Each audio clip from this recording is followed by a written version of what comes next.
जय गुरु जी। संगत जी गुरु जी के डिवाइन कॉल सत्संग प्लेटफॉर्म में आप सभी गुरु परिवार का हार्दिक स्वागत है। शुक्राना गुरु जी महाराज का कि उन्होंने ये सेवा मुझे दी कि मैं आप सभी गुरु परिवार के समीप आके गुरु जी के कल्याण महिमा अनुभव का वर्णन कर पा रही हूँ। अनंतम शुक्राना मेरे गुरु जी महाराज का। संगत जी, आज का सत्संग बहुत ही प्यारा है, ब्लेसिंगफुल है। और आज का जो सत्संग है वो प्रदीप अंकल का है।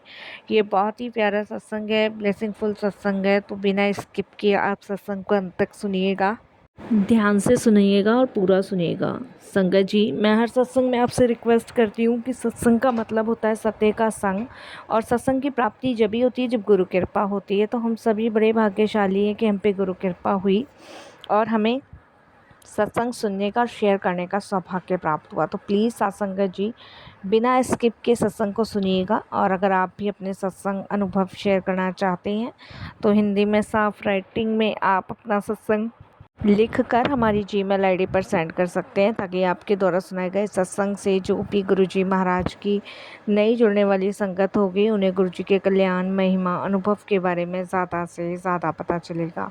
सत्संग आपको पसंद आए तो आप इसको लाइक कीजिए, चैनल को सब्सक्राइब कीजिए, वीडियो को ज़्यादा से ज़्यादा संगत में शेयर कीजिएगा और बेल आइकन दबाना बिल्कुल नहीं भूलिएगा। जब भी कोई लेटेस्ट सत्संग आएगा उसका नोटिफिकेशन आपके पास आएगा। तो चलिए संगत जी, चलते हैं गुरुजी महाराज के सत्संग की ओर। सत्संग शुरू करने से पहले करते हैं गुरुजी का मंत्र जाप।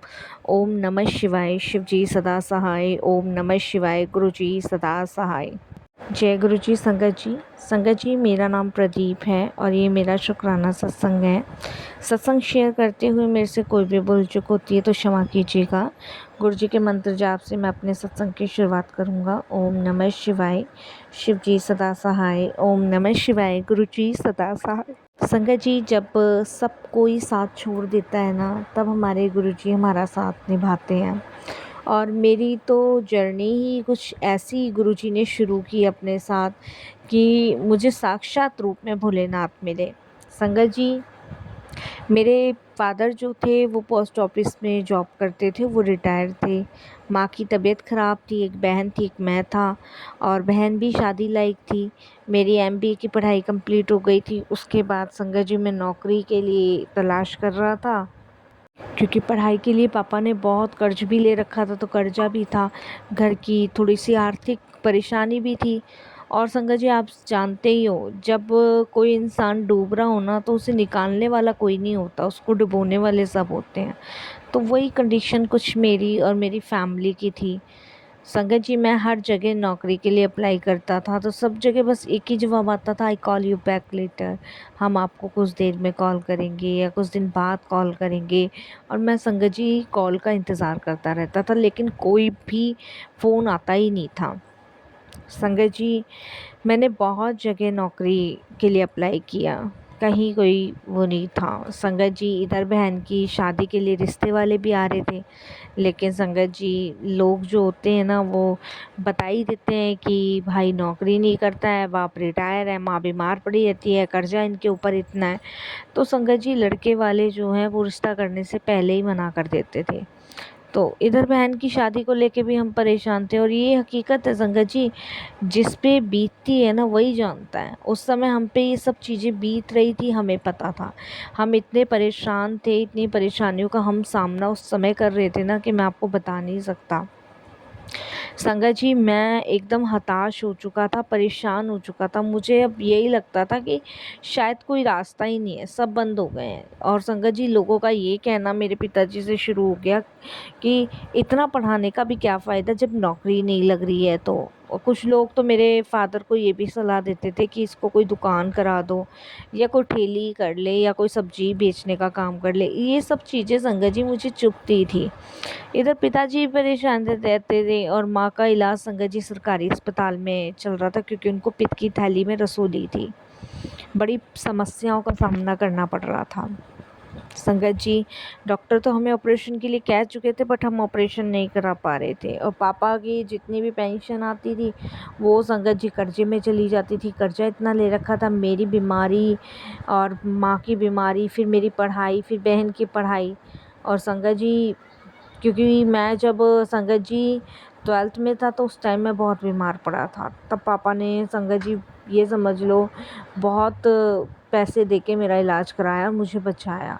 इधर फिर माँ बीमार रहने लगी, पापा ने सोचा पढ़ाई कंप्लीट हो जाएगी, कहीं जॉब लगेगी, तो वो भी नहीं लगी। तो ये परेशानी हमारे साथ ऐसी थी जिसका दूर दूर तक कोई समाधान नज़र नहीं आ रहा था। जो मेरे साथ के संगत जी पड़े हुए थे उनको भी मैंने बोल रखा था, बट कहीं शायद मेरी किस्मत ही ख़राब थी। पापा मुझे कहते थे कि कोई छोटा मोटा काम कर ले, लेकिन मैं पापा को ये कहता था अगर मैंने छोटा काम किया ना तो मैं वही करता रह जाऊंगा, फिर मैं कुछ बड़ा कर ही नहीं पाऊंगा। तो पापा यही कहते थे, ना बड़ा बेटा कुछ मिलेगा ना तू छोटा कर पाएगा। खैर संगत जी उनका भी कहना ठीक था। और उसके बाद संगत जी मैंने सोमवार के व्रत रखने शुरू करे। सोमवार के व्रत रखता था, मंगलवार के व्रत रखता था, और संगत जी ये 11 होती है, एकादशी होती है, इनके व्रत रखने शुरू किए। कुछ पंडितों के पास भी गए अपनी कुंडलियों को लेके, तो सबका यही कहना था कि योग तो बन रहा है, बहुत अच्छी जॉब लगेगी। कुछ उपाय बताते थे वो कर लेते था। तो ये सब भी मैंने किया, बट संगत जी पूरे 5 साल तक ऐसे ही घर में भटकता रहा, नौकरी नहीं लगी। और मैं संगत जी जॉब ना लगने की वजह से ना एकदम डिप्रेशन में हो गया था। संगत जी एक तो होता है ना कि इंसान को करनी ही नहीं है, लेकिन मुझे जॉब करनी थी, मुझे आगे कुछ करना था। मेरी सारी मेहनत सब बेकार होती नज़र आ रही थी मुझे। मेरी पढ़ाई भी उस समय मुझे ऐसा लग रहा था बेकार है। संगत जी बहन भी 28 साल की हो गई थी, और संगत जी मैं भी उससे 2 साल बड़ा हूँ, तो मैं भी 30 साल का था। तो संगत जी परेशानी ये थी कि उम्र भी बढ़ रही थी और कुछ भी नहीं हो रहा था, और सबसे बड़ी बात है नौकरी नहीं लगेगी, कर्जा जल्दी नहीं उठेगा तो बहन की शादी कैसे होगी। संगत जी मैं पापा को कहता था कि आप दीदी की शादी जो है मतलब कर दो, बट नहीं संगत जी पॉसिबल ही नहीं था। पापा का कहना ये था मैं कितना कर्जा लूँ, ऑलरेडी मेरे पास 8 लाख रुपए का कर्जा, जिसे चुकाते चुकाते मेरी कमर टूट गई है। इस तरीके के हालात हमारे थे। फिर सोचा संगत जी मकान बेच दें, लेकिन मकान भी संगत जी पापा मना करते थे कि मकान बेच देंगे तो बिल्कुल ही बर्बाद हो जाएंगे, कहाँ जाएंगे, कहाँ रहेंगे, दोबारा मैं तो नहीं बना पाऊँगा, और मेरे मरने के बाद फिर तू कहाँ जाएगा, क्या होगा तेरा। तो उनकी हर एक चीज़ें अपनी जगह सही थी, वो जो कह रहे थे। फिर संगत जी ऐसे ही मैं एक दिन बहुत परेशान बैठा था, तो मन में आया कि क्यों ना सुसाइड कर लूँ, क्या अस्तित्व रह गया, कुछ नहीं है, क्योंकि इतनी पढ़ाई करने से भी क्या फ़ायदा। यही मन में विचार आया। तो विचार आया संगत जी मैं क्या करने लगा कि मैं यूट्यूब पे गूगल पे सर्च करने लगा कि आसानी से कैसे मर सकते हैं, कैसे मतलब अपनी जान दे सकते हैं। तो ये सब चीज़ें मैं देखो संगत जी सर्च करने लगा। इतने में संगत जी जो गुरुजी महाराज हैं उनके स्वरूप के ऊपर एक मैसेज लिखा आता है कि जब हार तुम मान लेते हो तब उस हार को जीत में बदलने के लिए गुरुजी तुम्हारा हाथ थामते हैं, जब सब मुंह मोड़ लेते हैं तब गुरुजी तुम्हें संभालने आते हैं। तो ये लिखा हुआ था। तो मैंने सोचा ये कैसे गुरुजी है, और इनको क्या पता। खैर मैं अपने सर्चिंग पे लग गया कि कैसे मतलब आसान मृत्यु कर सकता हूँ। इतने में संगत जी फिर एक मैसेज आता है कि मैंने तेरा हाथ थाम लिया है, बहुत जल्द पुत्र तेरा काम बनने वाला है। तो संगत जी मैंने फिर इग्नोर किया। फिर तीसरी बार एक मैसेज आया, तू एक बार इस सत्संग को सुन तो सही जो तेरे पास आया है, और ये मैंने ही तेरे पास भेजा है। इतने में संगत जी मैंने उसको क्लिक किया तो एक खुराना अंकल थे जो कि अपना एक सत्संग शेयर कर रहे थे, और जिसको मैंने संगत जी पूरे 12 मिनट का सुना। जब 12 मिनट का वो सत्संग मैंने सुना तो सत्संग में मेरे मन की एक एक बातें थी, एक एक मन की जो मेरे बातें थी। और देखिए संगत जी कैसे मैंने उसी समय अपना माइंड चेंज किया और मैंने गुरुजी के बारे में सर्च करना शुरू कर दिया। मतलब ये लगा लो वो मृत्यु का ख्याल हटा के गुरुजी ने अपने बारे में अपनी चीज़ों में उलझा दिया।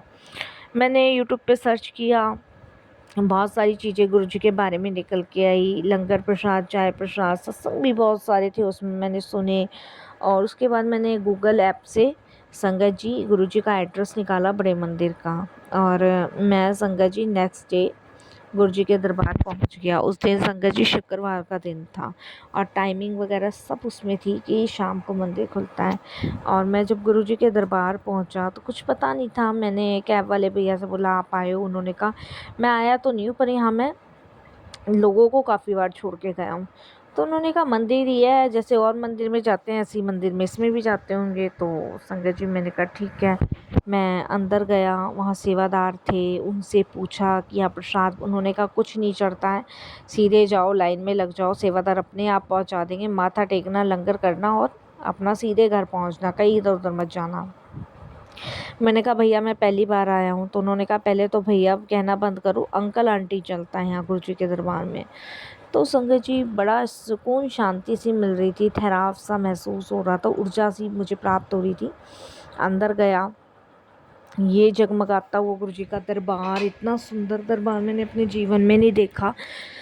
माथा टेका, माथा टेकने के बाद संगत जी मैंने बस गुरुजी के आगे हाथ जोड़े और जो कहने आया था वो सब भूल गया और बाहर निकल गया। बाहर निकला संगत जी, लंगर प्रसाद किया। लंगर प्रसाद करने के बाद आगे की तरफ निकला। आगे की तरफ निकला, वही अंकल जी फिर मिले। मैंने कहा अंकल जी यहाँ मतलब मैंने ऐसे ऐसे यूट्यूब पे सर्च किया था, चमत्कार होते हैं और मैं पहली बार आया हूँ यहाँ पे। उन्होंने कहा कि तुम पहली बार नहीं आए, ये गुरुजी ने तुम्हें बुलाया। गुरुजी के दरबार वही आ सकता है जिसमें गुरु कृपा होती है, तो तुम बड़े भाग्यशाली हो कि तुम्हें गुरुजी महाराज ने अपने तक बुलाया है। मैंने कहा हाँ ये भी हो सकता है कि गुरुजी ने मुझे अपने तक बुलाया है। उसके बाद संगत जी वहाँ हम लोगों ने प्रणाम किया और फिर मैं बाहर निकला। बाहर निकल के पूरी रात मैं नहीं सोया और मैंने गुरुजी के सत्संग सुनने शुरू कर दिए। मम्मी पापा दोनों ये कहते थे पता नहीं क्या कमरे में सुनता रहता है। तब मेरे पापा को भी सुनाया, मम्मी को भी सुनाया, मंदिर के बारे में बताया। पापा कहते तू होया है? मैंने कहा हाँ। मैंने कहा आप ही चलो। फिर मैं मम्मी पापा को भी और बहन को भी दर्शन करा के लाया। उस दिन से संगत जी हमारी जर्नी गुरुजी के साथ शुरू हुई और फिर हमें कोई फ़र्क नहीं पड़ा कि कौन हमें क्या कहता था क्या नहीं कहता था। हमारा दिमाग ही डाइवर्ट कर दिया गुरुजी ने, अपने सत्संग में लगाना शुरू कर दिया और सत्संग में एक एक सवालों के जवाब मिलने लग गए। शांत भाव से हम सत्संग सुनते थे। और संगत जी आप बिलीव नहीं करोगे, गुरुजी के पास जाने के 15 दिन बाद मुझे नौकरी के लिए कॉल आने शुरू हो गए, अपने आप आने लगे। मैंने कहा ये तो चमत्कार हो गया। और मैंने अपनी माँ को कहा कि मम्मी ये तो चमत्कार हो गया, देखो गुरुजी ने पहली बार मुझे ऐसा महसूस कराया कि नौकरी गुरुजी की कृपा से लगी है। तो नौकरी मेरी लग गई थी महाराज की कृपा से। और संगत जी अब गुरुजी महाराज की कृपा से सब कुछ ठीक चल रहा है। कोरोना के टाइम पे मेरी बहन का रिश्ता तय हुआ और कोरोना के बाद हमने अपनी सिस्टर की शादी करी। पापा का कर्जा भी धीरे धीरे उतरवा रहे हैं गुरुजी। बहन का घर भी बहुत अच्छा मिला है ससुराल। और उससे भी बड़ी बात संगत जी, अभी मैंने 3 महीने पहले एक बाइक भी निकलवाई है गुरुजी की कृपा से। तो वो सारे ड्रीम गुरुजी पूरे करवा रहे हैं। और देखिए अब जो लोग ताना मारते थे वही लोग हमारे घर में मेरा रिश्ता भी भेज रहे हैं। बट अभी मैं नहीं शादी करना चाहता, अभी मैं गुरुजी की भक्ति में, उनकी सेवा में लगना चाहता हूँ। और पापा कहते हैं उम्र हो रही है। मैंने कहा जब गुरुजी ने करानी होगी तब करवा देंगे, लेकिन अभी नहीं। अभी बस मुझे मेहनत करनी है, आपका कर्जा उतरवाना है, सब कुछ ही करना है। मम्मी का ऑपरेशन हो चुका है संगत जी। तो ये सारे काम गुरुजी की मेहर, गुरुजी की कृपा से बने हैं। और वाक़ई में संगत जी जब सब साथ छोड़ देते हैं, जब सब हाथ छोड़ देते हैं, सब मुंह मोड़ लेते हैं, तब गुरुजी आपका हाथ थामते हैं और संभालते हैं। ये ऐसे अनुभव हैं जिनको संजो के मैं रखता हूँ। और मुझे लगता है संगत जी कि भोलेनाथ ने साक्षात मुझे संभाला हुआ है, मेरे परिवार को संभाला है। इससे बड़ी बात और कुछ नहीं हो सकती। तो वाक़ई में मेरी किस्मत तो गुरुजी ने बदली है, सब कुछ चीज़ें ब्लेस की हैं। उन सभी चीज़ों के लिए गुरुजी का बहुत बहुत शुक्राना, अनंतम शुक्राना। जय गुरुजी, शुक्राना गुरुजी।